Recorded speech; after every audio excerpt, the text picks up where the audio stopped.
Master minds commerce చదవాలనుకునే 10th inter విద్యార్థుల తొలి ఎంపిక. Indian skill force is contributing so much to the American economy. ఇప్పటివరకు మనం వెళ్ళిన అమీర్పేట బ్యాచ్ ఏవైతే ఉందో మోస్ట్ ఆఫ్ ద పీపుల్ వాళ్ళందరూ కూడా కొంచెం వాళ్ళ ఆశయం నీళ్లు పోసుకోవాలి. ట్రంప్కి అంత మొండిగా డెసిషన్స్ తీసుకున్నా చైనాతో వెరీ క్లియర్ కామర్స్ ఇష్యూ ఉంది. చైనా అంత అడమెంట్ గా why is like India not able to stand? మన ఇండస్ట్రీ అంతా కూడా విదేశీ ఇండస్ట్రీ. ట్రంప్ పెట్టిన రిఫార్మ్స్ ఎవరికి ఉపయోగకరంగా లేవు. మన తెలుగు వాళ్ళ సక్సెస్ ఏంటి తెలుసా? Pushpa 2 collections, Baahubali 2 collections, Baahubali 1 collections, దాని గురించి చర్చించుకోవడం మన సక్సెస్. స్టాండర్డ్ ఆఫ్ లివింగ్ ని క్వశ్చన్ చేయొద్దు కదా. నువ్వు వెళ్ళిపోమంటే వెళ్ళిపోయే స్థితిలో ఉన్నాం మనం ఉన్నాం కదా.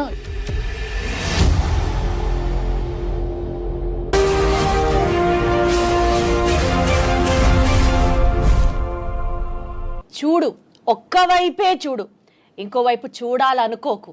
ఇది మీ అందరికీ బాగా తెలిసిన డైలాగే అయినప్పటికీ కూడా ఐ రియలీ విష్ ఇండియన్స్ అందరం ఒకే స్టాండ్ మీదకి వచ్చి ట్రంప్కి మన పవర్ ఏంటో ఈ స్టైల్లో చెప్పాలనిపిస్తూ ఉంటుంది.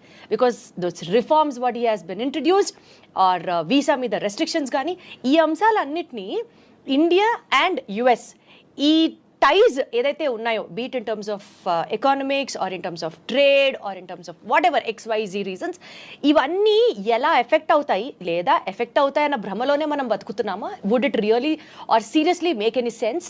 ఈ టాపిక్స్ గురించి మాట్లాడడానికి let me introduce the guest to you first. ఈ సబ్జెక్ట్ ఆ సబ్జెక్ట్ అని కాదు.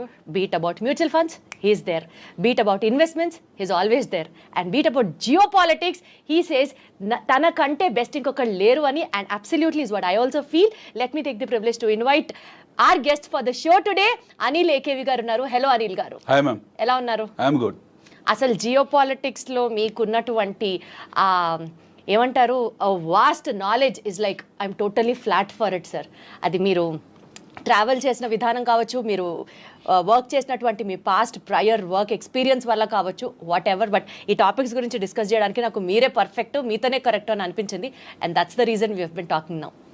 So sir, Indian skill force is contributing so much to the American economy. Absolutely. ఈ నేపథ్యంలో restrictions on visa, H1B reforms, Trump రీసెంట్గా introduce చేసినటువంటి వీటి దృష్ట్యా how are it going to be affected? What would you have to say about it? It is very positive, the visa restrictions or Trump new immigration policy regimes, all are positive for Trump only. Yes. So he wanted to take the best quality from India. అతనికి మన దగ్గర నుంచి best క్వాలిటీని తీసుకొని వెళ్ళే ఉద్దేశం ఉంది. So ఇప్పటివరకు మనం వెళ్ళిన అమీర్పేట బ్యాచ్ ఏవైతే ఉందో మోస్ట్ ఆఫ్ ద పీపుల్ వాళ్ళందరూ కూడా కొంచెం వాళ్ళ ఆశయం నీళ్లు పోసుకోవాలి. So he's now very clear that he want the quality immigrations. ఒకటి. రెండోది, ట్రంప్ హిమ్సెల్ఫ్ ఈజ్ చాలా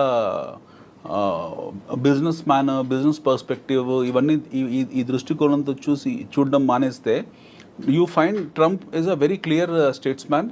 He's a very clear nationalist. Correct. And he's a man who is looking at from his internal security perspective. Absolutely. So atanu రాగానే చేసింది pentagon ని strong చేసుకున్నాడు, CAA ని strong చేసుకున్నాడు, వాళ్ళ డీప్ స్టేట్ ని strong చేసుకున్నాడు. He is now putting lot of tariffs across the globe. Now immigration policies tight చేశాడు. So అతనికి ఏం మర్జీ లేదు ఈ విషయంలో. He is merciless. I mean, it's very brutal in terms of imposing his ideologies and landmark decisions. So that way it is a benefit to Trump. So you cannot all ఎవరు పడితే వాళ్ళు ఇప్పుడు యూఎస్కి వెళ్ళడానికి. కానీ సార్, అంటే మనం ఇప్పుడు Indians కాబట్టి we have that feeling of nationality. Indians అని పంపించేస్తారా, ఇండియాతో ఇట్లా ఆడుకుంటాడా అని అనిపిస్తుంది. కానీ but otherwise Trump always had this, as you said, his mercilessly, his brutelessly in for his country. America first is his stand always. ఏది ఏమైనా సరే America first, Americans first. America first అనే థియరీ ఇప్పుడు లేదు. మనకు 17th సెంచరీ నుంచి, late 17th century నుంచి America first అనే ఉంది. ఫస్ట్ కోల్డ్ వార్ తర్వాత అమెరికా ఎప్పుడైతే యాజ్ అ నేషన్ గా ఫామ్ అయిపోయిందో, అంటే ఫస్ట్ వరల్డ్ వార్ తర్వాత, first cold war and first world war, అమెరికాలో చాలా కోల్డ్ వార్ జరిగాయి. లెట్స్ టేక్ అందరికి తెలిసింది ఫస్ట్ వరల్డ్ వార్ అనుకుందాం. వాళ్ళు హిరోషిమా, నాగసాకి మీద ఎప్పుడైతే బాంబింగ్ చేశారు, హ్యారీ ట్రూమాన్, అప్పుడే వాళ్ళు అమెరికా ఫస్ట్ అని స్టాండ్స్ తీసుకున్నారు. ప్రపంచ యుద్ధాన్ని చూసిన అతిపెద్ద అగ్రరాజ్యం అది. They have not called it, but they have finished it. ప్రపంచ యుద్ధాన్ని ఫినిష్ చేసిన నేషన్ అది. 2 బాంబులు వేశారు. వాళ్ళ పర్ల్ హార్బర్ దెబ్బతిన్న తర్వాత they went and bombed Hiroshima, Nagasaki 1945 August 6th and 8th. సబ్సిక్వెంట్గా వాళ్ళు తీసుకున్న నిర్ణయం ఏంటంటే అమెరికా ఫస్ట్. మనం ఈ భూమండలం మీద సర్వైవ్ కావాలంటే, జర్మనీని ఎదుర్కోవాలనుకున్న అప్పటికి చైనా లేదు. ఆర్ లాటిన్ అమెరికన్ కంట్రీస్ని ఎదుర్కోవాలనుకున్న బ్రెజిల్, అర్జెంటీనా వాళ్ళకి చాలా పెద్ద శత్రువులు. ఆ టైంలో వాళ్ళని ఎదుర్కోవాలనుకున్న, లేకపోతే యూకేని అప్పటికి వెరీ స్ట్రాంగ్ కంట్రీ బ్రిటన్, వాళ్ళని ఎదుర్కోవాలనుకున్న, లేదా ఆ టైంలో ఉన్న పోర్చుగల్ కానివ్వండి, లేకపోతే స్పెయిన్ కానివ్వండి, ఫ్రాన్స్ని కానీ వీళ్ళని ఎదుర్కోవాలనుకున్న, they have to take American first stance. So American first stance ఆ రోజే తీసుకున్నారు వాళ్ళు. Okay. So when they have taken the stance of America first and they're continuing it. Now ఈ ప్రాసెస్లో ఏమైంది, మీకు ఒక్కొక్క రాష్ట్రపతి అంటే ఒక్కొక్క అధ్యక్షుడు ఒక్కొక్క నిర్ణయాలు తీసుకున్నాడు. అక్కడ కొన్ని కెనడీ వచ్చాడు, సంస్కరణలు తేవాలనుకున్నాడు, కెనడీని అర్ధాంతరంగా చంపేశారు, హీఈస్ గాన్. రొనాల్డ్ రీగన్ వచ్చాడు, రొనాల్డ్ రీగన్ కొన్ని రిఫార్మ్స్ డిసిషన్స్ తీసుకున్నాడు, తర్వాత ఆయన రిటైర్ ఆయన వెళ్ళిపోయారు. దాని తర్వాత వీ హ్యావ్ సీన్ ఒబామా. ఆ టైంలో మొత్తం ప్రపంచం ఉత్పాదన జరిగింది in terms of subprime crisis. They load of money, oil money యూఎస్కి వెళ్ళడము, అదంతా కూడా యూఎస్ బాండ్స్లోకి వెళ్ళడము సబ్ప్రైమ్ అంటే వాళ్ళు బారింగ్ రేట్ కన్నా ఎవ్రీబడి నోస్ దట్. వాళ్ళ ఆ క్రైసిస్లోకి వెళ్ళడము. దెన్ ఒబామా కేర్ ఇలాంటివన్నీ తీసుకొచ్చారు, బెయిల్అవుట్ ప్యాకేజ్ పెట్టారు. దెన్ వాళ్ళ ప్రమేయం లేకుండా involuntarily they made their economy as a paper economy. Nixon time నుంచి US is in what you call is become more or less paper economy. యుద్ధ వాతావరణం ఎప్పుడు సృష్టించుకుంటూ వచ్చారు. Now finally what happened, the transparency of classified information ఉన్నంత వరకు it is a paper economy. $50-60 trillion డెట్స్లో ఉన్న ఎకానమీ అది. సో అమెరికా కాంపౌండెడ్ మొత్తం ప్రపంచంలో ఉన్న అప్పులన్నీ వేసుకుంటే 30% అప్పు is from America only. 30% America ప్రపంచ. How does it claim to be like super natural power అని ఎట్లా ఫీల్ అవుతుంది? సూపర్ పవర్ ఎందుకు ఫీల్ అవుతుంది? Super global power. Super global power. వాళ్ళు గ్లోబల్ పవర్ కాబట్టి వాళ్ళు ఎందుకు గ్లోబల్ అవుతుంటే వారు global power. How power comes, power ఎలా వస్తుంది మీకు? ఆర్మ్స్ అండ్ అమ్యునిషన్స్ ఎక్విప్మెంట్తోనే వస్తుంది. అంటే ఆస్తుల కన్నా అప్పులు తక్కువ ఉండాలి. ఆస్తుల కన్నా అప్పులు తక్కువ ఉన్నా సరే అప్పుల కన్నా ఎక్కువ ఆయుధాలు ఉన్నాయి వాళ్ళ దగ్గర. అది that makes America stand out unique. Yes, వాళ్ళ దగ్గర ఆయుధాలు ఎక్కువ ఉన్నాయి. America has got all warfare equipment toys with them. So వాళ్ళ దగ్గర లేని ఆయుధాలు అంటే ఏమీ లేవు. వాళ్ళు దాన్ని ఎప్పుడు ప్రయోగిస్తూనే ఉంటారు. ఐ థింక్ అందుకని నేను అనుకుంటా అంటే ట్రంప్కి అంత మొండిగా డెసిషన్స్ తీసుకున్నా they are always super confident that they have the best ఈ వార్ఫేర్కి సంబంధించి they are always in ahead కాబట్టి వాళ్ళకి కాన్ఫిడెన్స్ వస్తుందేమో అనిపిస్తుంది. వాళ్ళ కాన్ఫిడెన్స్ రావడానికి 3-4 కారణాలు ఉన్నాయి. వాళ్ళ తాలూకు డీప్ స్టేట్ సిఏఏ వెళ్ళని ప్రాంతం అంటూ లేదు. ఫర్ ఎగ్జాంపుల్ వాళ్ళకి ఎవరితో ఇష్యూస్ ఉన్నాయి, ట్రంప్కి ఇప్పుడు ఎక్కువ ఇష్యూస్ చైనాతో ఉన్నాయి. చైనాతో వెరీ క్లియర్ కామర్స్ ఇష్యూ ఉంది, ట్రేడ్ అండ్ కామర్స్ ఇష్యూ ఉంది. వాళ్ళు టారిఫ్ ఎక్కువ పెట్టింది చైనాకు. ఎందుకంటే ఇప్పుడు China if suppose China is exporting close to about 3.9 trillion to America, versus America is exporting 2.9 trillion. So వాళ్ళ ట్రేడ్ డెఫిసిట్ ఆల్మోస్ట్ ఒక 30% ఒక చైనాతోనే ఉంది. సో డెఫినెట్గా వాళ్ళు చైనాని టార్గెట్ చేశారు, చైనా మీద టారిఫ్ పెట్టారు. దానికి కౌంటర్ టారిఫ్ చైనా కూడా పెట్టింది. మా వస్తువులు మీరు కొనకపోతే మా నష్టం లేదు, మాకు కొనుక్కోవాలంటే ఈ రేటుకు కొనుక్కోవాలని వాళ్ళు పెట్టారు. They have taken the stands. They are also very strong. Now Trump is not sparing any one in terms of tariffing. ఇప్పుడు we have to understand 2 things. What is America at this point in time? America is the greatest importer of goods and services across the globe. వాళ్ళ దగ్గర వాళ్ళు ఏం export చేస్తున్నారు ప్రపంచానికి అంటే they are exporting the army products. ప్రపంచం మొత్తాన్ని కూడా ఆర్మీ ప్రోడక్ట్స్ ఎక్స్పోర్ట్ చేస్తున్నారు. 1 ఐటీ ప్రోడక్ట్స్ ఎక్స్పోర్ట్ చేస్తున్నారు. 2 ఆటోమొబైల్ ఎక్స్పోర్ట్ చేస్తున్నారు. 3 సో ఈ 3 లేకుంటే ప్రపంచం బ్రతకదా అంటే బ్రతుకుతుంది, హ్యాపీగా బతుకుతుంది. ప్రపంచానికి వచ్చిన నష్టం ఏం లేదు. Whether America exist or not doesn't matter for the world. America లేనప్పుడు కూడా ప్రపంచం ఉంది, అమెరికా తర్వాత ప్రపంచం ఉంటుంది. సో ఈ తాలూకు థాట్ సెట్ని వీళ్ళు సెట్ చేసుకున్నారు. ఈ థాట్ ప్రాసెస్ వీళ్ళకి అర్థమైపోయింది. Trump and is earlier regime the understood. Now globe is becoming nowhere, what you call dependent on us. They are becoming independent. China has become independent. India upcoming emerging కాబట్టి మనకి పెద్ద issue లేదు ఇండియాతో. But whereas Europe self సఫిషియెంట్గా ఉన్నారు. అన్ని దేశాలకు domestic consumption story ఉంది, మేము ఎక్కువ ఇంపోర్ట్ చేసుకుంటున్నాము అన్న థాట్లో ఆల్రెడీ వాళ్ళు ఉన్నారు. Now Trump has given whistle blow to entire US nation. Make America great అనేది. మేక్ అమెరికా గ్రేట్ అనే స్టాన్స్ అంటే ఏంటి? America has lost its greatness and Trump himself is appealing to the world that మేము ఒకప్పుడు చాలా గొప్ప వాళ్ళము, మా గ్లోరీ పోగొట్టుకున్నాం, మళ్ళీ మా దేశాన్ని మా దేశాన్ని పునర్నిర్మించుకుంటున్నాము. ఈ ప్రాసెస్లో మేము చాలా స్ట్రాంగ్గా ఉంటాము, మేము దిగుమతి సుంకాలు విధిస్తాము, ప్రపంచంలో ఎవడే ఏమి వస్తువుని మాకు పంపించినా సరే we're going to tariff them అని చెప్పాడు. వాళ్ళ సిస్టర్ కంట్రీ అయిన కెనడాని కూడా వాళ్ళు they did not spare. Okay, నిన్నగాక మొన్న 3-4 days బ్యాక్ ట్రంప్ ఇది వచ్చింది, ఏది ఒక ట్వీట్ వచ్చింది. So I make sure, I mean వాళ్ళు ఏ స్థాయికి వెళ్ళిపోతున్నారు, వాళ్ళ మైండ్ సెట్ ఎలా ఉంది. Trump, let's keep Trump.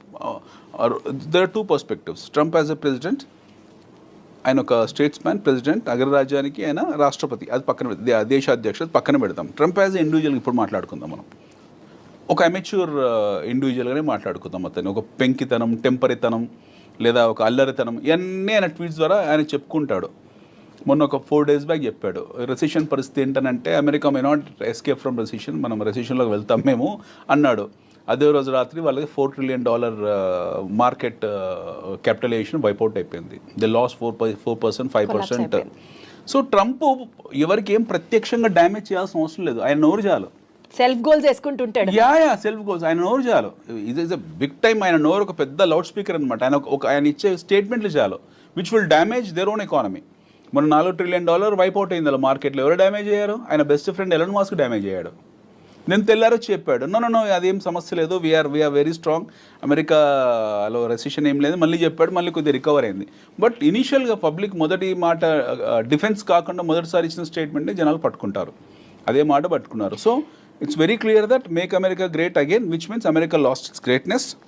First, America is no more a glorified country what it was been projecting some time back కాదు. రెండోది, వాళ్ళ దాంట్లో రెసిషన్ ఉంది అని సాక్షాత్తు రాష్ట్రపతి ఒప్పుకున్నాడు, అధ్యక్షుడు ఒప్పుకున్నాడు. And the fact of life is America is in recession. ఇది ఎవరు ఒప్పుకున్నా ఒప్పుకోకపోయినా సగటు తెలుగు వాళ్ళు ఎవరైతే ఉంటారో అమెరికాలో వాళ్ళు ఒప్పుకోరు. మన స్నేహితులు కానీ బంధువులు కానీ లేదు, అమెరికన్స్ ఒప్పుకుంటారు. అక్కడ నేటివ్ అమెరికన్స్ బౌండ్ బాటప్ ఎవరైతే ఉన్నారో వాళ్ళ పెడిగ్రీ వాళ్ళు ఒప్పుకుంటారు వీఆర్ ఇన్ రెసిషన్ అని. బట్ మన తెలుగు వాళ్ళు last 15-20 years. One thing what మీరు చెప్పిన దాని ప్రకారం నాకు అర్థమయ్యేది ఏంటంటే, make America great or America first అన్న స్లోగన్కి ఇంకా వాళ్ళే చెప్పుకోవాలి తప్ప ఆ మాట, it is nowhere first or need not to be so great to us to really take inspiration from America. అమెరికాలో $87 తీసి పక్కన పెడితే what is America for us? Absolutely. $87 తీసి so much of skill force is moving from India and supporting America. Absolutely. ఇప్పుడు India నుంచి మనకు ఎందుకు వెళ్తున్నామంటే మన దగ్గర అవకాశాలు లేకపోవడము, ఉన్నాయా లేవా విషయం పక్కన పెడితే $87 ఉంది ఒక డాలర్. గతంలో వెళ్ళిన వాళ్ళందరూ 40-45లో 30-35లో వెళ్ళారు. అప్పుడు కూడా ఈవెన్ 20 years బ్యాక్ కూడా మేము ఇట్ వాస్ 22-23 ఉన్నప్పుడు వెళ్ళిన వాళ్ళందరికీ కూడా డాలర్ చూసే వెళ్ళారు. వీళ్ళకి ఏం ఎమోషనల్ అటాచ్మెంట్ కాదు, అక్కడ డబ్బులు ఎక్కువసమే వెళ్ళారు. ఉద్యోగరీత్యా why churn will happen, why job hopping will happen. నేను ఒక జాబ్ చేస్తున్నాను, నేను ఉద్యోగం మారాను, ఎందుకు మారాను? నాకు ఎక్కువ జీతం ఇస్తే మారుతాను. నాకు నా పోస్టింగ్ ఏ అస్సాంలోనో బెంగాల్లోనో ఏ గుజరాత్లోనో ఇస్తే వెళ్ళకుండా ఉంటానా? I will go and work there because I'm paid high. Similarly ఇక్కడ ఉన్న టాలెంట్ ఎవరైతే ఉన్నారో వాళ్ళకి ఎక్కువ జీతాలు వస్తున్నాయి అక్కడ, ఆ ఎక్కువ జీతాలకు వెళ్ళారు. ఆ వెళ్ళిన ప్రాసెస్లో కొన్నాళ్ళ తర్వాత ఏంటంటే ఎక్కువ జీతానికి వెళ్ళారు, ఎక్కువ కష్టపడ్డారు, అమెరికన్ ఎకానమీని నిలబెట్టారు కూడా. ఎక్కువ కష్టపడ్డం మనం చూడలేదు కాబట్టి మనం కామెంట్. ఎక్కువ కష్టపడ్డం అంటే అదే యాక్చువల్గా పనిచేసి ఇండియాలో ఎక్కువ కష్టపడాలి కంపారిటివ్లీ. హైర్ అండ్ ఫైర్ ఎక్కువ ఇండియాలో ఉంటుంది, ఎక్కువ గొడ్డు చాకిరి మన దగ్గరే ఉంటుంది. మీరు బెంగళూరు ఐటీ సెక్టర్స్ చూస్తే మనకు అమెరికన్ కంపెనీస్లో, అమెరికాలో పనిచేసే కంపెనీస్లో ఉన్నన్ని ఫెసిలిటీస్ ఇండియాలో ఏమీ లేవు కంపారిటివ్లీ. అమెరికన్ కంపెనీస్లో అక్కడ ఆన్షోర్లో పనిచేసే వాళ్ళు ఎవరుతున్నారో they have fantastic life style. వాళ్ళ హెచ్ఆర్ పాలసీలు కానివ్వండి, వాళ్ళ ఇంటర్నల్ సెక్యూరిటీస్ కానివ్వండి, ఎంప్లాయీ కేర్ కానివ్వండి, లేకపోతే వాళ్ళ వర్క్ లైఫ్ బ్యాలెన్స్ కానివ్వండి, కంపారిటివ్లీ మనం నోవేర్. ఓకే, మన దగ్గర వారానికి 90 గంటలు పనిచేయాలని నారాయణమూర్తి అంటాడు, 100 గంటలు పనిచేయాలని ఇంకోడో అంటాడు. Okay, this shows their immaturity. మన ఇమ్మెచ్యూరిటీ ఇక్కడ చూయించుకుంటాం. మన సీఈఓలు ఎక్కడో కూర్చుంటాడు, హాలిడేస్లో వాడు భార్య పిల్లలతో ఉంటాడు, ఇక్కడ మెసేజ్ పెడతాడు we have to work for 100 hours in a week అని చెప్పి. So this is our immaturity. You find this in American companies? No, they are extremely matured. Okay, so వీళ్ళు వెళ్ళే వాళ్ళు ఒక హైయెస్ట్ శాలరీ అనే కాదు, మంచి వర్క్ లైఫ్ బ్యాలెన్స్ ఉంటుంది, మంచి ఎన్విరాన్మెంట్ ఉంది, మంచి ఎకాలజీ ఉంది, మంచి మీకు ఎమిషన్ ఉండదు, గుడ్ లైఫ్ ఉంది. ఇవన్నీ రకరకాల కారణాలు ఉన్నాయి అక్కడ. They are peace of mind comparatively ఉంది. They are stable there. అక్కడ వెళ్ళారు, కష్టపడ్డారు, సంపాదించుకున్నారు. ఒక జనరేషన్, సెకండ్ జనరేషన్, ఇప్పుడు మన వాళ్ళు ఐటీ వాళ్ళు Y2K తర్వాత ఇప్పుడు సెకండ్ జనరేషన్ రన్ అవుతుంది. They are happily settled there. So morally there are American citizens. వాళ్ళు భారతదేశాన్ని పెళ్లి పేరెంటల్కి వచ్చి వెళ్ళినా సరే వాడికి ఇక్కడ ఎమోషనల్ అటాచ్మెంట్ అంత గొప్పగా ఏమి ఉండదు. ఉండొచ్చు. Most of our Telugu people have affinity towards their political agenda కాబట్టి ఉండొచ్చు. బట్ అదర్వైజ్ అంత ఏమి ఉండదు. They are morally like American citizens. ఇప్పుడు కొత్తగా వెళ్ళే ఏదైతుందో చీప్ లేబర్ ఏదైతుందో, ఈ ఎగుమతి అవుతున్న చీప్ లేబర్ ఏదైతుందో, ఇందులో కొన్ని చెక్ పాయింట్స్ పెట్టారు, కొన్ని బ్యారికేడ్స్ పెట్టారు. The now is very clear. ఎవడు పడితే వాడు ఇన్ఫిల్టర్ అవ్వడం కుదరదు. యాక్చువల్లీ మంచి విషయమే. ఫిల్టర్స్ పాయింట్స్ పెట్టి ఎక్కడికక్కడ ఎవరు ఎలిజిబుల్లో ఎవరు వెళ్ళాలనుకుంటున్నారో వాళ్ళని మాత్రమే పంపించడం వరకు ఇట్ ఈస్ అప్రిషియబుల్. కానీ ఇందాక మీరు మాట్లాడుతూ టారిఫ్ గురించి ఒక మాట మాట్లాడారు. China has been very adamant stating that మేము ఇంతే, if you want to buy anything from us you can, if not లేదు. But we Indians despite of exporting so much to US and despite of giving US also so much of market, మనం కూడా వాళ్ళ నుంచి తీసుకుంటూ having those economic ties and all, China అంత అడమెంట్గా why is like India not able to stand? China is more or less at par with America in terms of their military capabilities. When I wish India also could rise to that standard. India, we wish India could rise, but it may take another 100 years. మనం let us be very practical. ఆ టైంకి వాళ్ళు మనకన్నా ఇంకో 100 ఏళ్ళు ముందు ఉంటారు. Okay, మన జర్నీ స్టార్ట్ అయిందే 1991 తర్వాత, ఆఫ్టర్ న్యూ ఎకనామిక్ రిఫార్మ్స్ తర్వాత. We started a journey after 1991. Thanks to our former Prime Minister Bharat Ratna Sri P.V. Narasimha Rao garu. ఆయన పెట్టిన భిక్ష మనకు at least we're sitting in this room and seeing this cameras and all. 1991 కన్నా ముందు మన parents ఎవరైతే ఉన్నారో వాళ్ళకి ఈ కెమెరాస్ తెలియదు, ఈ లైఫ్ స్టైల్ తెలియదు. Whereas in America and all this place are far ahead from us. 1991 కన్నా ముందు మన దేశంలో ఏముండదు, వంచి కొట్టే చేతకు ఉండేది బైక్స్.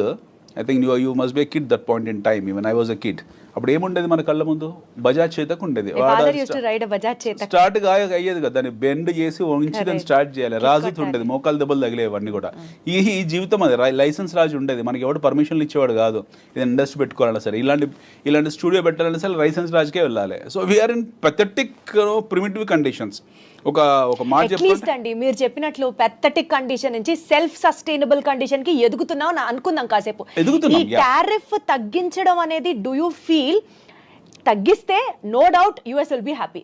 పాయింట్ నెంబర్ 2, ఇండియాలో కూడా ఎక్కువ అమెరికన్ బ్రాండ్స్ రావడం కానీ ఆర్ ఇప్పుడు మన లోకల్ బ్రాండ్ వెహికల్ వాడడం కన్నా we would be always incline to use another branded vehicle from which is exported from other country or kinds like that. This a human tendency what we're talking about. ఈ నేపథ్యంలో penetration of more brands into the Indian market because tariffs తగ్గించడం వల్ల do you see win win situation there or India is definitely going to lose money if you reduce the tariff? No, see, I'll tell you, after 1991 what happened. Indigenous గా మనకి ఎంత industry ఉంది, మన industry చాలా చిన్నది. Be it automobile, be it FMCG, be it bar and textile. Recently we are now becoming very strong in terms of our pharmaceutical. Otherwise మన industry అంతా కూడా విదేశీ industry. It's all foreign. Hindustan level నుంచి మొదలు పెడితే మనం నెస్లే వరకు, Cadbury chocolate వరకు కూడా విదేశీ ఇండస్ట్రీ. విదేశీ ఇండస్ట్రీ మనకి ఏం కొత్త కాదు. We people think that Pond's powder is from India. Standing that support local people should be ఇప్పుడు మన వాళ్ళు రీసెంట్ గా ఆత్మనిర్భర్ భారత్ తీసుకొచ్చి రీసెంట్ గా ఇనిషియేట్ చేశారు, which is a very good initiative which is been done about 2-3 years back. But prior to that Atmanirbhar Bharat ఇంకా full take off కాలేదు. But prior to that or at this point in time మన ఒంటి మీద వస్తువులు, ఈ కెమెరాలు, settings, everything is imported. Okay, మన దగ్గర మ్యానుఫ్యాక్చర్ చేస్తున్నారో లేకపోతే మనం ఇంపోర్ట్ చేసుకుంటున్న విషయం పక్కన పెట్టండి. మన ఇంట్లో ఉన్న ప్రతి వస్తువు చైనాదే. మనం ఎక్కడ మన ఇండిజినియస్ ఇండస్ట్రీ ప్రొడక్టివిటీ పెంచాలంటున్నారు మీరు? ప్రొడక్టివిటీ అని కాదండి, we cannot compare our sales with China or with America. We're primitive. మనం ఈ ఫ్యాక్ట్ని అర్థం చేసుకోవాలి. It takes lengthy time for me to explain. We're primitive. వాళ్ళతో కంపేర్ చేసుకుంటే మనం కొన్ని శతాబ్దాలు కాదు, కొన్ని దశాబ్దాలు, కొన్ని శతాబ్దాలు వెనుకబడి ఉన్నాం. No way comparison with. కాబట్టి మనం టారిఫ్ తగ్గిస్తూనే ఉండాలి అంటారు. మనకు దిక్కు లేదు. I'm telling you in a very blunt layman words, మనకు దిక్కు లేదు. We don't have any stands. అమెరికాని వెళ్ళి ఇప్పుడు కెనడా ఉంది ఫర్ ఎగ్జాంపుల్. ఎస్టర్డే అప్పుడు ప్రతి ఒక్కడు వచ్చి వాడి ప్రోడక్ట్ ని అమ్ముకుంటాడు, కానీ ఇంకా మనం ఎదిగేది ఎప్పుడు? 2 రోజుల క్రితము ఏం జరిగిందో చూడండి. 2 days back Trump has tweeted saying that కెనడాని టీజ్ చేస్తూ ట్వీట్ చేశాడు. ఏమని చేశాడు? We are importing your lumber, we are importing your rakes, ఏదో మాట్లాడంతా. మా దగ్గర మన దగ్గర మా దేశంలో ఎక్స్ రేటు, కోడిగుడ్ల రేటు తగ్గిపోయాయి, కోళ్ళ రేటు తగ్గిపోయాయి, కోడికల రేట్లు తగ్గిపోయాయి అని చెప్పేసి ఒక అధ్యక్షుని స్థాయిలో పెట్టాల్సిన మెసేజ్ కాదు, బట్ పెట్టాడు. ఓకే అనుకుందాం, ఆయన మెటీరియల్స్ అలాగే ఉన్నాయి. Now direct is attacking A country like Canada. వాళ్ళ సావరిటీని అటాక్ చేశాడు ఆయన. కెనడాకి వెళ్తున్నాడు, చైనాకి వెళ్తున్నాడు, ఇండియాకి వెళ్తున్నాడు. ఇప్పుడు ఈ directly attack Canada saying that అసలు మీకు పవర్ ఏమో, ఎలక్ట్రిసిటీ ఏమో, రోడ్స్ ఏమో, ఎయిర్ స్పేస్ ఇవ్వము, nothing we will give, go and die అని మాట్లాడాడు ఆయన. మొన్న యూకే అధ్యక్షుడితో కూడా అలానే అయ్యాడు. ఇప్పుడు లేటెస్ట్గా ఇప్పుడు మనకు గొడవ ఇంతకాలము ఉక్రెయిన్ రష్యా ఉండేది, ఇప్పుడు ఉక్రెయిన్ రష్యా షిఫ్ట్ అయిపోయింది. లేటెస్ట్గా లాట్వియా ఇంకో దేశం కొత్తగా వచ్చింది పిక్చర్లోకి. ఇవి జరుగుతూనే ఉంటాయి కంటిన్యూస్గా. I'm talking about why we're so backward. ఇప్పుడు మీరు చైనాతో మనకు కంపారిజన్ ఎలా చేసుకుంటామండి? We cannot compare with China. China వాళ్ళ ఇండిజినియస్ ఇండస్ట్రీ అవుతుందో వాళ్ళ కుటీర పరిశ్రమ ఏదైతే ఉందో దాన్ని ఆర్గనైజ్ చేసుకున్నారు. ఒక 1980s we and China are at par in terms of our జీడిపిస్.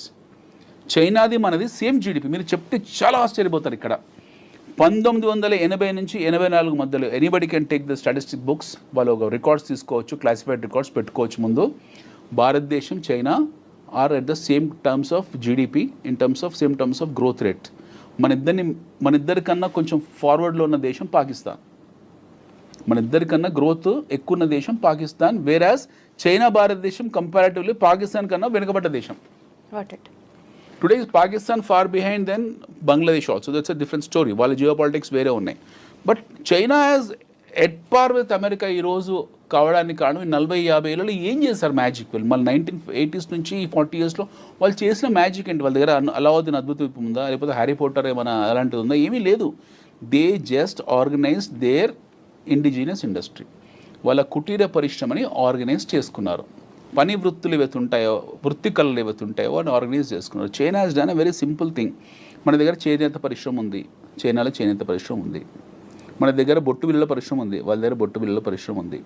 గాజుల పరిశ్రమ మన దగ్గర ఉంది, వాళ్ళ దగ్గర ఉంది. బ్యాంబూ మన దగ్గర ఉంది, వాళ్ళ దగ్గర ఉంది. What the world wants, China started They developing. made everything organized. Everything as a special economic zone. ప్రతి వ్యాపారాన్ని స్పెషల్ ఎకనామిక్ జోన్ కింద తీసుకొచ్చి పెట్టారు. వాటికి సంబంధించిన ఫెసిలిటీస్ ఏర్పాటు చేశారు. వాటి మార్కెట్ని ఐడెంటిఫై చేశారు. ఆ మార్కెట్ నీడ్స్ని దృష్టిలో పెట్టుకున్నారు. ఇక్కడ ఉత్పత్తులు తయారు చేశారు. అందరు అక్కడ ఉన్న ప్రజలందరికీ పని చేసుకోవడానికి పని కల్పించారు. అందరు వెళ్ళి పని చేయడం మొదలుపెట్టారు. ఉత్పత్తి వ్యవస్థ పెరిగింది. The production has increase. Then they started focusing on productivity. ముందు ఉత్పత్తి మీద ఫోకస్ చేశారు, తర్వాత ఉత్పాదకత ప్రొడక్టివిటీ పెంచారు. ఆ దేశంని టార్గెట్ చేశారు. ఆ దేశంకి వస్తువులు డంప్ చేయడం మొదలుపెట్టారు. So know what happened? అమెరికాలో ఏం జరిగింది? అమెరికాకు వెసులుబాటు చైనా ఇవ్వలేదు. వాడు సొంతంగా పరిశ్రమ పెట్టుకునే అవకాశాన్ని చైనా వాడు ఇవ్వలేదు. They made American to get use to Chinese products. Chinese వస్తువుల్ని వాళ్ళు అలవాటు పడేలా చేసేసారు కంప్లీట్గా. చైనా లేకపోతే అమెరికా లేదు ఈరోజు in terms of goods and services, at least in goods. So he could be as adamant as possible. So ఇలా వస్తువుల్ని పంపించుకుంటూ వెళ్ళారు చైనా వాళ్ళు. ప్రపంచంలో ప్రతి దేశం ఒక మార్కెట్ లాగా చూస్తారు. ఆ మార్కెట్ని మళ్ళీ క్లాసిఫై చేశారు. ఫర్ ఎగ్జాంపుల్ మన దేశం ఉంది. మన దేశం అనేది చైనాకు ఒక మార్కెట్. మళ్ళీ దీన్ని క్లాసిఫై చేసుకుంటారు. దీన్ని క్లాసిఫై చేశారు. హైదరాబాద్ మార్కెట్కి ఏం కావాలి? మాంజాలు కావాలి. కైట్స్ ఫెస్టివల్ జనవరిలో పతంగుల పండుగ వస్తుంది, మాంజాలు కావాలి.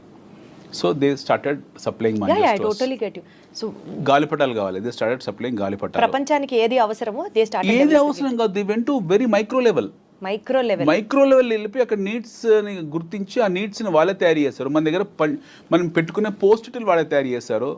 మన గాజులు వాడే చేస్తున్నాడు, ఇంట్లో మగ్స్ వాడే చేస్తున్నాడు. మన యుటెన్సిల్స్ మొత్తం చైనా వస్తువులే కదా. మన ఫోన్కున్న కవర్ కూడా చైనాదే కదా. ఫోన్ మీద పెట్టే కవర్ కూడా చైనాదే. So they're identifying the market, they're identifying the needs, they're creating new needs.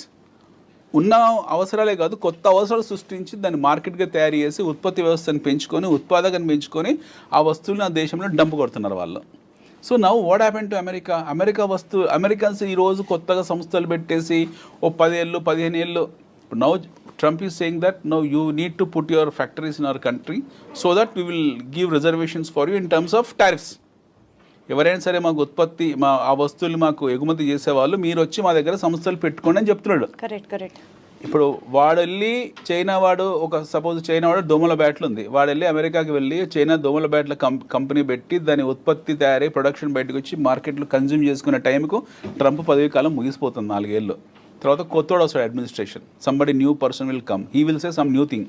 లేదు మాకు అవసరం లేదు, మీరందరూ ఇన్ఫిల్ట్రేట్ అయిపోయారు మా దేశంలో, విదేశీయులు వచ్చారు, చైనా టౌన్ అయిపోయింది, ఇండియా టౌన్ అయిపోయింది, వియత్నాం టౌన్ అయిపోయింది, we don't want just get out from our country అనేది అనుకోండి, మళ్ళీ రిజిమ్ మారుతుంది, మళ్ళీ వాళ్ళ స్టాండ్స్ మారుతుంది. సో ఇట్ ఈస్ వాళ్ళ పరిస్థితి ఏంటో వాళ్ళకి అర్థం కావట్లేదు. సో వాళ్ళ పరిస్థితి ఏంటో వాళ్ళకి అర్థం కానప్పుడు మనం ఇందాక అనుకున్న America great, okay America first. అంటే why is India still not able to reduce that? అంటే మీరు ఇంతలోనే కొనాలి అని చెప్పే అంత స్టాండ్ కి ఇండియా ఎందుకు వెళ్ళట్లేదు? నాకు అర్థమైంది మీరు చెప్పి. మనకు లేదు అక్కడ. మనం ఏం సప్లై చేస్తాం యుఎస్ కో? We only supply 2 things. One is IT. IT exports ఉన్నాయి మన దేశం నుంచి. నాకు టోటల్ గా మీరు చెప్పేది అర్థం అర్థమైంది కదా, మన వైపు నుంచి వాళ్ళకి ఎక్స్పోర్ట్స్ ఏం మనకి చాలా తక్కువ, 40-50-60 బిలియన్స్ ఎంతో. మనం కూడా చైనా లాగా వరల్డ్ మార్కెట్ ని కాంకర్ చేసిన రోజు వీ కెన్ ఆల్సో బి మనలాగా మనం చైనా లాగా వరల్డ్ కాంకర్ ని మార్కెట్ చేయాలంటే ప్రతిదాన్ని పరిశ్రమగా we have to get them, we have to understand everything is a industry.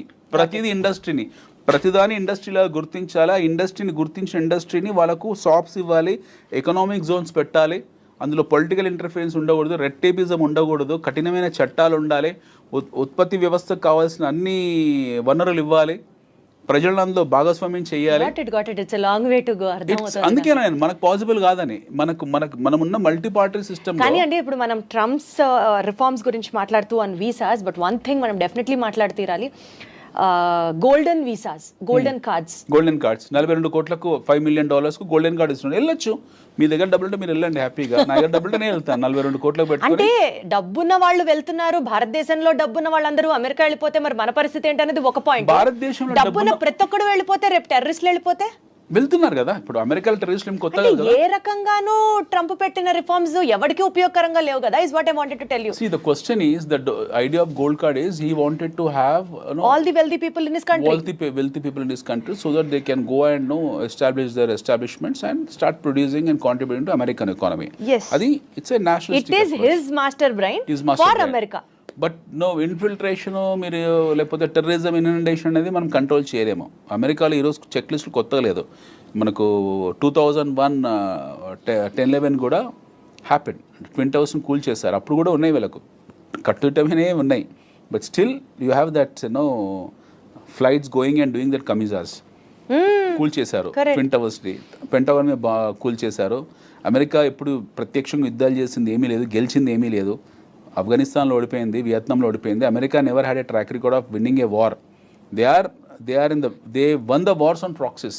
వాళ్ళు డైరెక్ట్గా వెళ్ళి యుద్ధాలు చేసిన ట్రాక్ రికార్డ్ వాళ్ళకి ఏమీ లేదు. At least we have an experience in fighting the wars, but America doesn't have. They are involved in to proxy wars, they are involved in to fire fights. ఒక machinery లాగా వెళ్ళి యుద్ధాలు చేయడం తప్పిస్తే, చిన్న చిన్న గ్రూప్స్తో తప్పిస్తే వాళ్ళు డైరెక్ట్గా, ఇప్పుడు రష్యా ఉక్రెయిన్ యుద్ధం జరుగుతుంది, అలాంటి యుద్ధం ఇప్పుడు చేసింది America. They have not never done that war. They do only proxy war. వాళ్ళ దగ్గర చాలా ఆయుధాలు ఉన్నాయి, అది చూపించుకుంటూ బతికేస్తున్నారు. అవి చూయించుకుంటూ వాళ్ళు ఆ చిన్న చిన్న దేశాలని, పెద్ద దేశాలు, వాళ్ళని వీళ్ళని ట్రేడ్ అని, కామర్స్ అని చెప్పి చేసుకుంటూ వెళ్తున్నారు. సో ఈ స్టాండ్స్ ఆఫ్ బీయింగ్ అగ్రరాజ్యం ఆర్ ఈ stands of being number 1 country in the world will not last long. బహుశా ఈ ట్రంప్ అడ్మినిస్ట్రేషన్ తోటి America will lose its sheen. They are already in recession. Okay, ఇది మనం ట్రంప్ను తప్పుపట్టడానికి లేదు, లేకపోతే బైడెన్ తప్పుపట్టడానికి లేదు, లేదా అంతకుముందుకున్న ఒబామాని తప్పుపట్టడం లేదు. We cannot no what you call find a fault in any of this presidents, or we cannot find. ఇది ఈ టైం ప్రవాహంలో ఒక దేశము ఒక స్థాయి నుంచి ఒక స్థాయి వెళ్తుంది, ఒక జీరో స్థాయి నుంచి ఒక లాస్ట్ 200 years ప్రయాణం అమెరికాది. It's a travel of last 200 years. So zero నుంచి వాళ్ళు ఒక X1 X10 స్టేజ్కి వచ్చారు. ఇది ఒక పెద్ద ప్రహాసనము, ఒక ప్రయాణము లేదా పరిణామక్రమము. వీళ్ళు ఒక సాచురేషన్కి వచ్చారు. We need to understand from statistical point of view. ఒక సాచురేషన్కి వచ్చారు. ఈ లాస్ట్ 20 years 25 years నుంచి ఏం జరుగుతుంది, వీళ్ళు ఇక్కడ ఇబ్బంది పడుతున్నారు. ఈ ఎండ్ పాయింట్లో, ఈ లాస్ట్ పాయింట్లో వాళ్ళు ఇబ్బంది పడుతున్నారు. They are suffering. Now either they have to consolidate there and further take off, or they have to come back. So మాలాంటి వాళ్ళు, అంటే కొంతమంది ఎవరైతే ఉంటారో బేసిక్ కామర్స్ తెలిసిన వాళ్ళు అర్థం చేసుకునేది ఏంటంటే, America has competition. America is not a independent country. America has competition. America is a competition from China. China నుంచి అతిపెద్ద కాంపిటీషన్ అమెరికాకు ఉంది. China is a cash user country, చాలా డబ్బున్న వాళ్ళు. అండ్ ఇప్పుడు మారుతున్న జియో పాలిటిక్స్ ఏవైతే ఉన్నాయో, రష్యా మళ్ళీ పిక్చర్లోకి రావడము. I don't surprise tomorrow Zelensky goes and speak to Putin and becomes friends. వాళ్ళిద్దరు మళ్ళీ ఎప్పటిలాగా పాత స్నేహితులు అయిపోయినా ఆశ్చర్యపోవాల్సిన అవసరం లేదు. మనం ఇందులో పర్మనెంట్ ఎనిమీస్, పర్మనెంట్ ఫ్రెండ్స్ అంటే ఎవరు ఉండరు. Nothing is fair in war and love. వీళ్ళు ఎవరు ఎప్పుడు శత్రువు అవుతారో, ఎప్పుడు మిత్రులు అవుతారో మనకు తెలియదు. డెఫినెట్గా అమెరికన్ కౌంటర్ డిఫెన్స్ ఈ కౌంటర్ డిఫెన్స్ చేయడానికి రష్యా, చైనా ఒక అలయన్స్ కింద మారచ్చు. యాజ్ వీఆర్ ఇన్ బ్రిక్స్, మనకు క్వాడ్ ఒకటి సపరేట్గా ఉంది, we are in BRICS also. So he is attacking BRICS, is attacking నాటోని తిడుతున్నాడు. ఇప్పుడు we will not spend no money on you, మేమే ఖర్చు పెడుతున్నామని నాటోని అన్నాడు. సో నాటోని ఆల్మోస్ట్ బహిష్కరించని పని చేశాడు. నవ్ ఈస్ టాకింగ్ అబౌట్ బ్రిక్స్కు వాల్యూ లేదు అన్నాడు. Quad, we are part of Quad ఏదైతే క్వాడ్ డైలాగ్ ఉందో అందులో we are part. Even America, Japan, Australia and India is part of that Quad. So దీని గురించి ఇంతవరకు ఏం మాట్లాడలేదు. So everyday you are finding some funny activities across the world.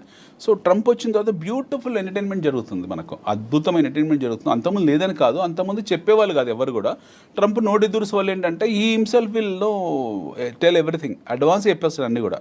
ఆయన ముందే అన్నీ చెప్పేస్తాడు. సో దాని తాలూకు గందరగోళాలు, వాలటాలిటీ అనేది మనకి ఎప్పుడు కనపడుతూ ఉంటుంది. ఈ వచ్చే 3.5-4 సంవత్సరాలు ట్రంప్ అడ్మినిస్ట్రేషన్లో will see wonderful and entertainment చూస్తూ ఉంటాం మనం, ఇమ్మెచ్యూర్ ఎంటర్టైన్మెంట్.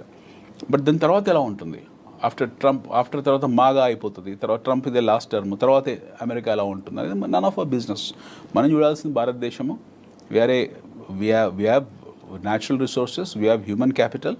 దీన్ని ఆర్గనైజ్ ఎలా చేసుకోవాలి, we need to focus on how we need to organize, how we need to counter at least a growing economics like China. America దూర్ కి బాత్, America చాలా దూరం ఉన్నకు అట్లీస్ట్ చైనా స్థాయికి మనం వెళ్ళాలి. అందులో 10%, 20%, 30% స్థాయికి ఎలా వెళ్ళాలి, మన ఇండస్ట్రీని ఎలా ఆర్గనైజ్ చేయాలి, మన యువతకు ఎలా ఉపాధి కల్పించాలి, ఇవి చేయాలి. బట్ మనం అది చేయట్లేదు. మన మినిస్ట్రీ ఆఫ్ ఫైనాన్స్ ఎవరైతే ఉన్నారో వాళ్ళు ఈ పేర్లు కూడా ఇప్పుడు నీతి ఆయోగ్, ఎవరికైనా తెలుసా నీతి ఆయోగ్ అంటే ఏంటో?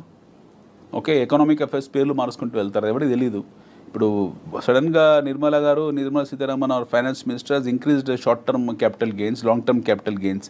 దానివల్ల ఏం ప్రయోజనమో చెప్పగలుగుతారు వాళ్ళు? చెప్పలేరు. సో చాలా శేష ప్రశ్నలు ఉన్నాయి మన దగ్గరనే.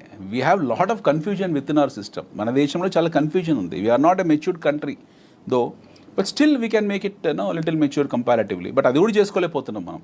అంటే ఇప్పుడు ఈ లాస్ట్ 10 ఏళ్లలో మన ప్రగతి చూడలేదా? మనము ఆత్మనిర్భర్ భారత్ చేయలేదా, లేకపోతే రోడ్లు వేసుకోలేదా, హైవేస్ వేసుకోలేదా? ఇవన్నీ సిల్లీ థింగ్స్. ఇది కాదు, ఇంతకన్నా బియాండ్ వెళ్ళాలి. ఇంతకన్నా బియాండ్ వెళ్ళే స్కోప్ ఉంది మనకి. If you start compare yourself, then is a problem. నాతో నేను పోటీ పడితే నాకు సమస్య, బట్ నేను మీతో పోటీ పడాలనుకుంటున్నాను. నేను మీతో పోటీ పడాలనుకున్నప్పుడు నేను మీలాగా పరిగెత్తాలి. You are at 100 speed, I'm at 20 speed. So if I wanted to come near to you, I have to run at 200 speed. మీరు 100లో ఉన్నారండి, నేను 20లో ఉన్నాను. నేను మిమ్మల్ని 100లో చేరాలంటే నా 20 గేర్ అనేది 200 గేర్కి వెళ్తా, కానీ మీ దగ్గర రాలేను నేను. బట్ నేనే ఇంతసేపు నాతో నేనే పోటీ పడుతున్నాను, ఇంకెక్కడ అవుతుంది? సో మన గురించి గొప్పగా చెప్పుకోవడం, మన చరిత్ర గురించి గొప్పగా మాట్లాడుకోవడము, లేకపోతే సినిమాల గురించి అద్భుతంగా మాట్లాడుకోవడం. We have struck up at Pushpa, we have struck up at Pushpa 2, we have struck up at Baahubali, we have struck up at Chhaava, we have struck up at some glorified movies. మన ఇంతకన్నా బియాండ్గా వెళ్ళట్లేదు. మన సమస్య ఏంటంటే మన దేశంలో 90% of the people on social media talks about the collection of Pushpa. వాడికి ఇస్తారా ఏమైనా డైరెక్టర్ వచ్చి? ఆ ప్రొడ్యూసర్ ఇచ్చిన ఫ్రీ టికెట్ ఇస్తాడా? Who cares all this? The problem in our country is nobody talks something beyond that. ఒక క్రియాశీలత గురించో, ఒక సృజనాత్మకత గురించి ఎవరు చర్చించాడు? ఎవరో అప్పుడప్పుడు once in a while A physics వాళ్ళ అనే కంపెనీ వస్తుంది, వన్స్ ఇన్ ఏ వైల్ ఒక ఓయో లాంటి కుర్రాడు వస్తాడు, once in a while 5paisa.com లాంటి కుర్రాడు వస్తాడు, once in a while some people will come and create some bench marks and they become celebrities. అంతకన్నా బియాండ్ లేదు కదా. You tell me one thing, మన 2 తెలుగు రాష్ట్రాల్లో గత 10 సంవత్సరాలు ఒక ఎంటర్ప్రెన్యూర్ చూపించండి. బీట్ మీరు కావచ్చు, నేను కావచ్చు. తెలుగు రాష్ట్రాల్లో ఒక ఓయో లాగానో, ఒక 5paisa.com లాగానో, లేకపోతే ఒక బైజూస్ లాగానో, లేకపోతే బైజూస్ అనే still it is a successful story, or Physics Wallah లాగానో అస్సలు లేకుండా లేరు. But still people have made it so big. I'm saying some benchmark అస్సలు ఉన్నారు, లేరని కాదు. I'm saying someone who has become a national figure the way I've spoken just now. ఈ స్థాయిలో జాతీయ స్థాయిలో ఒక హవా సృష్టించిన వాళ్ళు, ఒక లక్షల మందికి ఆదర్శవంతమైన వాళ్ళు ఒక్కరిని చెప్పండి లాస్ట్ 10 yearsలో. Let's keep political agenda side. ఎక్కడ పోతుంది మన ఎంటర్ప్రైజింగ్ స్కిల్స్? We are engaged. మన సక్సెస్ ఏంటో తెలుసా? మన తెలుగు వాళ్ళ సక్సెస్ ఏంటో తెలుసా? Pushpa 2 collections, Baahubali 2 collections, Baahubali 1 collections. దాని గురించి చర్చించుకోవడం మన సక్సెస్. దాని గురించి చర్చించుకోవడమే మన సక్సెస్. అంతగానే బియాండ్ మన సక్సెస్ లేదు. And very unfortunately nobody likes this statement. ఒక ఎంటర్ప్రైజింగ్గా కావాలంటే ఏం చేయాలి, లేకపోతే ఒక వ్యక్తి ఒక ఎంటర్ప్రైజ్గా మారాలంటే ఏం చేయాలి, ఒక మంచి ఇన్వెస్ట్మెంట్ మెథడాలజీ ఎలా సృష్టించాలి, ఎవరికి లేదు ఇంట్రెస్ట్. పీపుల్ ఆర్ లివింగ్ అంతే. వస్తున్నాయి డబ్బులు, సంపాదిస్తున్నాము, భూముల ధరలు పెరుగుతున్నాయి. ఓ ఎకరం భూమి సడన్గా 20 కోట్లు అయింది, అమ్మేసాము. యాక్చువల్లీ అనిల్ గారు, యుఎస్ ఎస్పెషలీ ట్రంప్ విధానాలు భారతీయుల్ని ఏ రకంగా ఇన్ఫ్లుయెన్స్ చేస్తున్నాయి, ఎలా మనకి ఇబ్బంది ఉంటుంది అన్న అంశం గురించి చర్చించుకుంటున్న భాగంలో మనకి మనమే సెల్ఫ్ క్రిటిసైజ్ చేసుకుంటూ ఆగిపోతున్నాం అన్న అంశం దగ్గర ఆగి అట్లీస్ట్ మనం ఇక్కడి నుంచి ముందుకెళ్ళాలి, మనం స్ట్రీమ్ లైన్ మీరు అన్న అవ్వాలి. ప్రశ్న ఇప్పుడు ఏంటి, మనం ఎందుకు మన టాలెంట్ రిటెన్షన్ బెస్ట్ క్వాలిటీ అంటే ఈ రోజు వేరే దేశం మన స్టాండర్డ్ ఆఫ్ లివింగ్ ని క్వశ్చన్ చేయొద్దు కదా. నువ్వు వెళ్ళిపోమంటే వెళ్ళిపోయే స్థితిలో ఉన్నాం మనం ఉన్నాం కదా. That's ఇప్పుడు what I'm కాళ్ళ saying. సంఖ్యలేసి పంపించాడు కదా, పంజాబ్ లో ల్యాండ్ అయ్యే 4 ఫ్లైట్స్ 1000 మందిని పంపించాడు అక్కడి నుంచి. చాలా గొప్పగా చెప్పుకున్నాడు కదా, ఒక్కొక్కడి మీద 4 లక్షల రూపాయలు ఖర్చు పెట్టి మరి తిరిగి పంపించాను, అతి సుఖాలతో ఇచ్చి పంపించాను అని చెప్పాడు. ప్రాబ్లమ్ ఈజ్ అక్కడే కదా మన సమస్య. మనం ఎవరు మాట్లాడలేకపోయాము. యుద్ధ ఖైదీలను కూడా గౌరవించడానికి ఆమ్నెస్టీ కొన్ని రూల్స్ పెట్టింది. ఒక 2 దేశాల మధ్య యుద్ధం జరుగుతుంది. యుద్ధం జరిగినప్పుడు ఖైదీని బంధిస్తారు. ఆ ఖైదీ కూడా గౌరవించి, అతను కూడా మనిషి, ఒక దేశం తరఫున పోరాడుతున్నాడు.